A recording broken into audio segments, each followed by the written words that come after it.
got a chance to see the new independent film, Oh, Hi.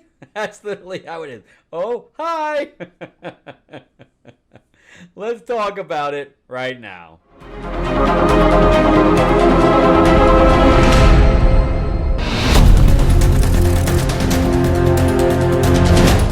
Welcome back to the channel, everyone. Thank you so much for spending time with me as we rant about movies, comic books, and television shows, as well as the occasional board game.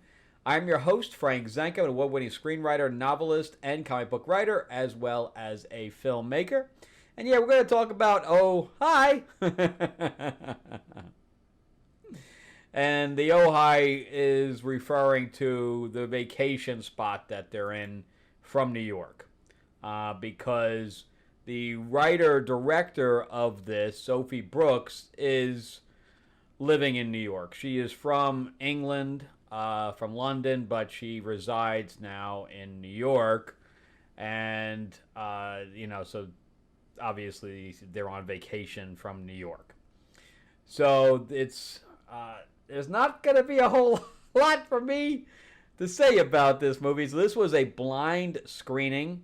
Meaning that I buy a ticket for, usually it's Monday nights, and, you're surprised about whatever comes up. So it was funny because the previous week, or 2 weeks ago, was Jurassic Park. So I'm like, well, maybe this one, I know I wasn't being serious, but I'm like, maybe this is Superman, So I had hopes that it would be a movie that I might want to see. Like the last one was 40 Acres, and I really enjoyed that movie as a pre-screen. So when I saw this, as long as it's not, an anime. One time it was an anime, and I don't watch anime, so I just walked out of it. But, normally if it's something like this, I'll sit through it and see what it is. But I can tell you right off the bat that this was not made for me. So you might want to just disregard my my review here, whether you're going to like it or not, because I don't think that it was made for most men. And I'm going to say most men, because I like romantic comedies, good romantic comedies, not crap romantic comedies. And I think that this tries to be a romantic comedy, but it fails on every level. But you know me, I like to support independent film. I tried to find the budget on this. I can't find it. The director here, Sophie Brooks, has only directed one other movie, and it was all the way back in 2017. So just the fact that they get an independent film made, all power to them. I totally agree how hard it is to get an independent film made in general. Now, this movie won a whole bunch of awards in TIFF. Why is it in TIFF? I don't know. Maybe the actors are Canadian. I don't know. I think it was in Tribeca also, which is, again, New York, which would make sense. But she only writes and directs. That's it. She only directs her own stuff. So she did one movie before, like I said, called The Boy Downstairs. So I don't know how young she is. She looks like she's in her 30s or whatever. But she doesn't have a whole lot of experience. And it shows. I hate to say it that way. But it shows that she does not have a lot of experience directing. So the actors here, I think, tried their best to do something with the material. And if anything, actors here deserve the accolades because they took material here that was very odd and tried to make it natural. And for the most part, I think they succeeded, right? I don't think they could get it over the hump that needed to be, but I don't know what she was trying to say here. But there wasn't anything, she didn't really put anything extra in this directing. It was very, very straightforward. It was very, very straightforward, as if she was just directing a TV show. That's how this thing was directed. So Molly Gordon, who plays the main character here, her name was Iris, I believe. She obviously got with Sophie Brooks and helped write this thing. So it was the two of them that wrote this, and she was obviously writing a vehicle for herself where she could be the main character. I don't believe in that. Unfortunately, I do not believe in that. But she's from theater camp and Booksmart, so those kind of movies. The movies that I don't see. I heard theater camp was okay. Booksmart, whatever. Again, it's not made for me. So she goes for stuff that, and she was also in 15 episodes of The Bear. So her and Sophie Brooks decided that they were going to write this thing, and that's what they did. And then they ended up getting Logan Lerman, who I best know him for Percy Jackson. He plays in the previous films. He plays Percy Jackson. And then they got Geraldine, and she has an Indian name. I know I'm going to mess it up. Viswanathan. I know I'm going to mess that up. But anyway, she was from just in the Thunderbolts, where she played the right-hand woman of I forgot the woman's name from Seinfeld. But anyway, where she played the right-hand villain of the right-hand man of the villain, where she was like the secretary of the villain. So she was in that, and then she was in Drive Away Dolls. I could say that she looked pretty good here. I like the way her hair was kind of boofy and stuff like that. She has a pretty good body too, and that's the one thing about Molly. She has a nice top side. Unfortunately, we only get to see it once. She was also in Blockers, Geraldine. She's in one episode of Poker Face. So she's done a bunch of stuff. She has very, very thick eyebrows. I guess that's kind of her thing.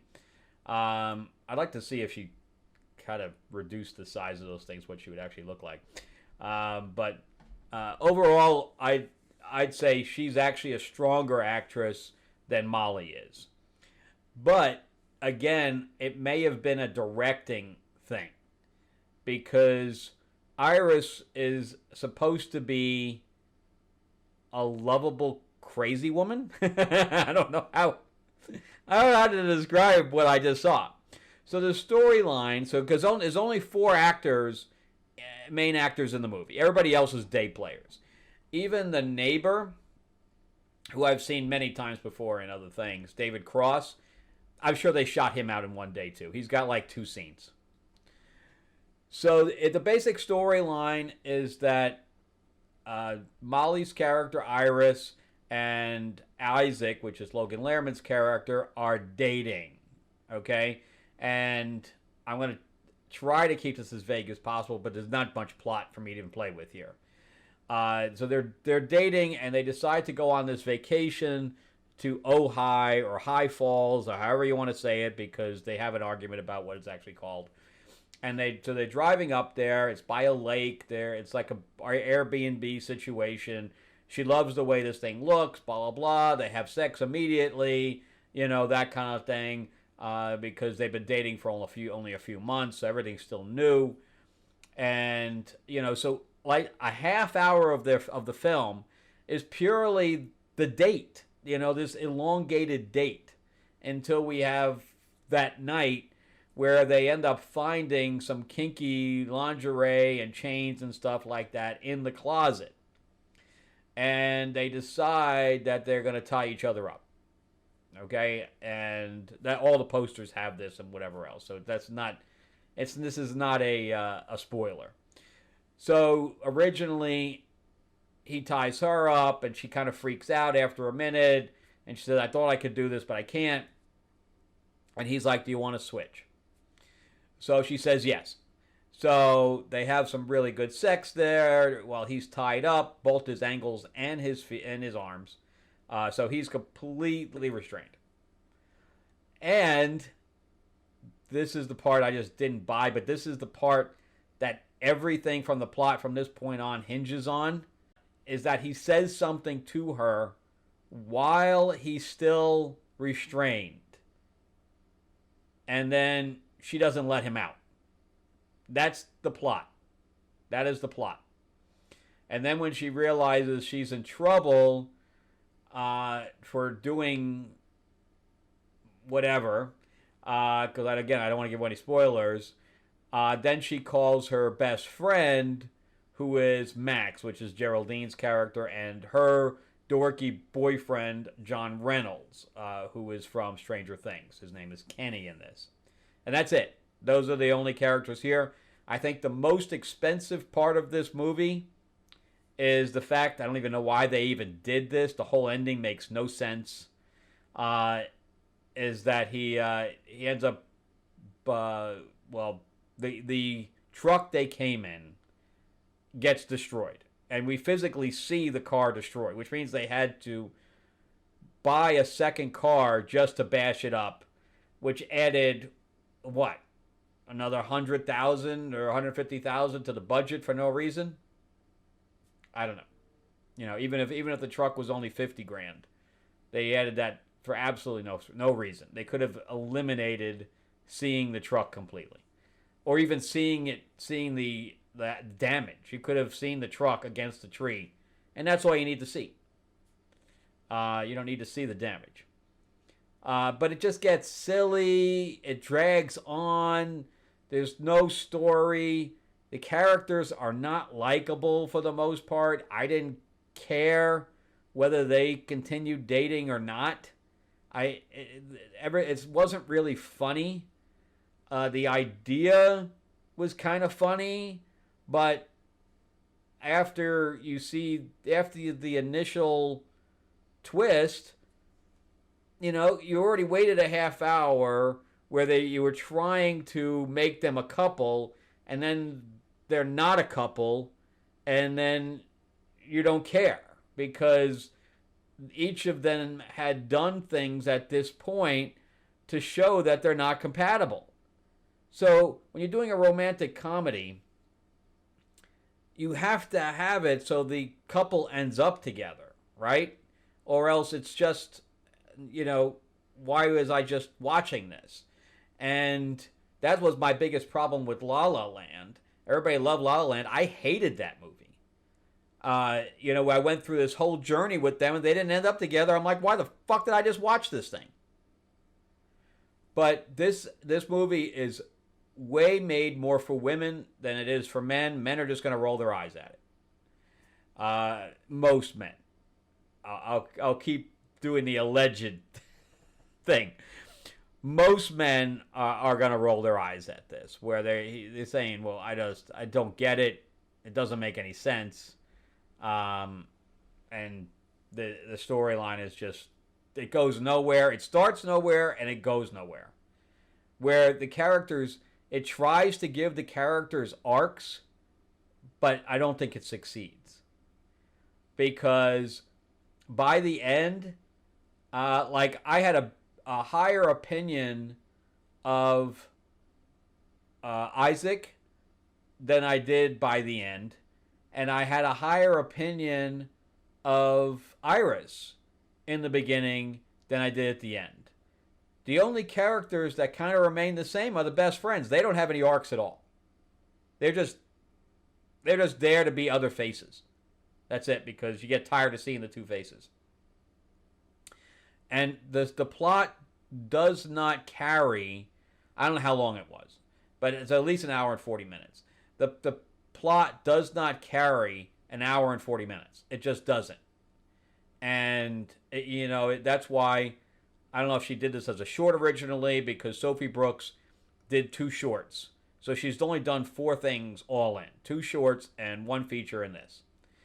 And it seems more like an idea for a short, but I understand they were trying to make it a very contained film so they can do it cheap, bring their friends in to act in it that, are recognizable so they can get some kind of distribution, which obviously worked. But, she's a female writer-director. She's going to get ahead of most people anyway, because right now I am at the bottom of the list. I am a straight white male, and I was told this to my face. I'm a straight white male, So there's no opportunities for me in Hollywood, which is why I moved. One of the reasons I moved to Atlanta, because Hollywood doesn't want me there. But if you are a person of color, especially a female person of color, or a female, you are at the top of the list. So it's good that she's taking advantage of that now because, Sony picked this film up. I think it's an extremely average film. Extremely average, where this is made more for streaming than it is for theatrical. But again, just the fact that you got an independent film made, I'm going to cheer you on.